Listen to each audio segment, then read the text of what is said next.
The American Idol who left the Mormon Church to live his best gay life. David Archuleta tells Obsessed about ditching his idol nice boy image, leaving the Mormon Church, and being unabashedly, unapologetically gay online. David Archuleta is finally in his sexual era, and it's hard to argue with his reasoning. I'm 34 years old now. It's about damn time that I let myself be flirty, the pop star and former American Idol contestant tells the Daily Beast's Obsessed over Zoom. Archuleta first appeared on American Idol in 2008 at age 16, placing as a runner-up to David Cook. He won audiences over with his smooth, crisp vocals and boyish good looks. Since his first hit single Crush in 2008, Archuleta has released 8 albums, but this year finds him embracing a whole identity in his music. He's being himself, he's being gay, and he's being sexy. There's a freedom and joy you can hear in his music ever since Archuleta publicly came out in 2021.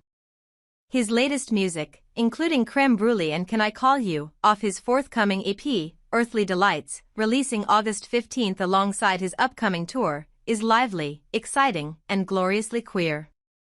It took Archuleta these last 17 years to find himself. His experience on American Idol shaped the start of his career, and not necessarily in the way he wanted. Suddenly, a whole fan base is constructed for you. They want you to be a certain thing. They wanted me to be the teenage heartthrob, Archuleta says. I never considered myself a teenage heartthrob. That's just how I was portrayed. That's how they wanted me to be seen. I tried to fill in that role as best as I could. But it wasn't who I wanted to be. Though he knew he didn't fit into that producer-constructed mold, Archuleta's religious background made his self-discovery a challenging process. I grew up in the Church of Jesus Christ of Latter-day Saints. Like most religions, they have a pretty strong stance against homosexuality. The weight of the word homosexual weighed heavily on him.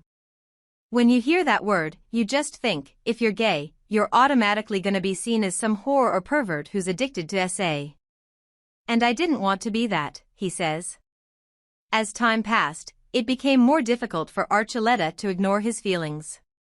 I realized that just because you fall in love with someone of the same SE doesn't mean you're suddenly some disgusting, evil, vile creature, he says. You can still live your life normally, just like everyone else does. It's just that who you're in love with happens to be someone of the same. When he turned 30, he decided to come out publicly. I figured out that coming out was a step worth taking. It was scary, but it's been worth it.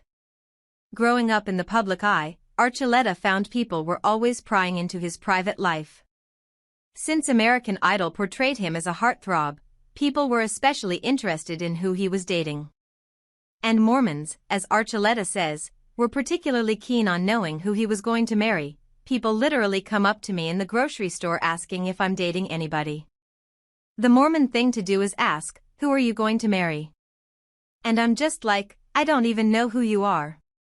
After he came out, he noticed a shift in people's attitudes toward him. When I said I was going to start dating guys, suddenly, all the Mormons were like, why don't you just keep that to yourself? Archuleta says. They wouldn't leave me alone. It's so ironic that you obsess over who I'm dating, and then when I come out as queer, it shifts to, I don't get why gay people are so obsessed with talking about who they bring into the bedroom. Who said I was bringing anybody into my bedroom? Archuleta made the hard decision to leave the Mormon Church in 2022, though it's a decision he doesn't regret.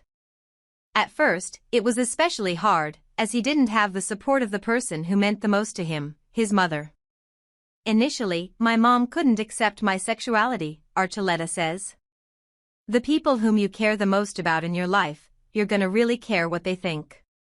My mom is one of those people for me. I was always known as the good boy. I adapted a lot of my behavior and how I acted to be the good boy my mom wanted me to be. The challenging time, he says, made him stronger. When you realize your life could upset them, it's scary. Now I've gotten to a place where I don't care.